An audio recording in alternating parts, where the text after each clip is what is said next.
Forgot to warn the new babysitter about the basement. Chloe teetered on the top step, chubby hands reaching up to clutch both railings, her arms shaking so much she could barely hang on.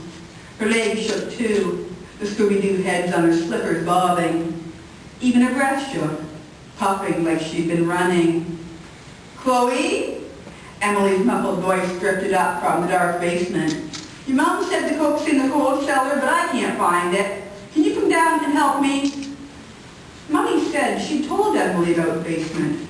Chloe was sure of it. She closed her eyes and thought hard. Before Mummy and Daddy left for the party, she'd been playing in the TV room. Mummy had called, and Chloe had run into the front hall, where Mummy had scooped her up in a hug, laughing when Chloe's doll poked her eyes. "I see you're playing with Pirate Jasmine. Has she rescued poor Aladdin from the evil genie yet?" Chloe shook her head, then whispered, "Did you tell Emily about the basement?" "I most certainly did. No basements for Miss Chloe. That door stays closed." When Daddy came around the corner, Mummy said, "We need to talk about movies, Steve." Say the word and the sign goes up." Daddy ruffled Chloe's hair. "Be good for Emily, kiddo." And then they were gone. "Chloe, I know you can hear me," Emily yelled. Chloe peeled her fingers from the railing and stuck them in her ears. "Chloe, I can't go in the basement." Chloe called, I'm not allowed." "Well, I say you are. Well, I'm in charge, and I say you are. You're a big girl." Chloe made her feet move down one step. The back of her throat hurt, and everything looked fuzzy, like she was going to cry. "Chloe Saunders, you're 5 seconds, or I'll drag you down here and lock the door." Chloe raced down the steps so fast, her feet tangled, and she tumbled into a heap on the landing. She lay there, ankle throbbing, tears burning, as she peered into the basement with its creaks and smells and shadows and Mrs. Hobb. There had been others before Mrs. Hobb scared them away, like old Mrs. Miller, who played peekaboo with Chloe and called her Mary, and Mr. Drake, who'd ask weird questions, like whether anyone lived on the moon yet, and most times Chloe didn't know the answer, but he'd still smile and tell her she was a good girl. She used to like coming downstairs and talking to the people. All she had to do was not look behind the furnace, where a man hung from the ceiling, his face all purple and puffy. He never said anything, but seeing him always made Chloe's tummy hurt. "Chloe?" Emily's muffled voice called. "Are you coming?"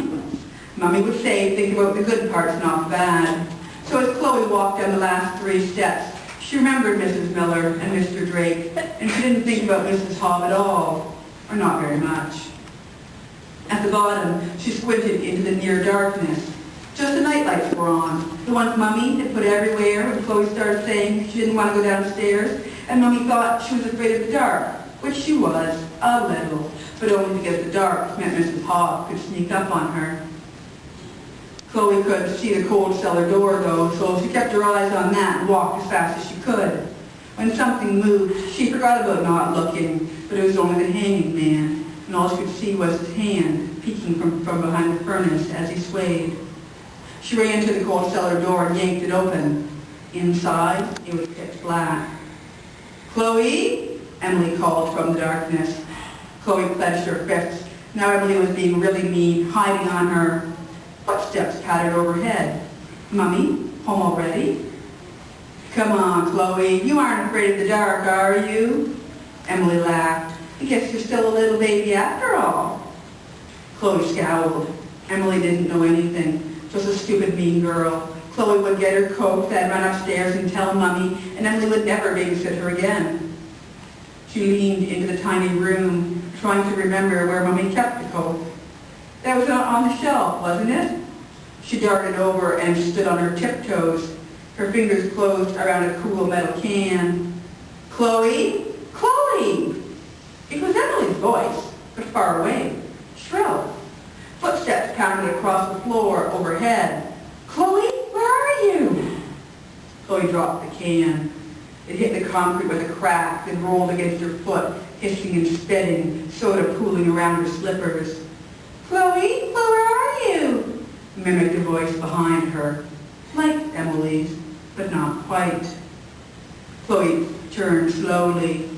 In the doorway stood an old woman in a pink housecoat, her eyes and teeth glittering in the dark.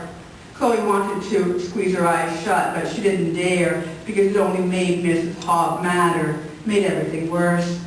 "Welcome back, Chloe." And so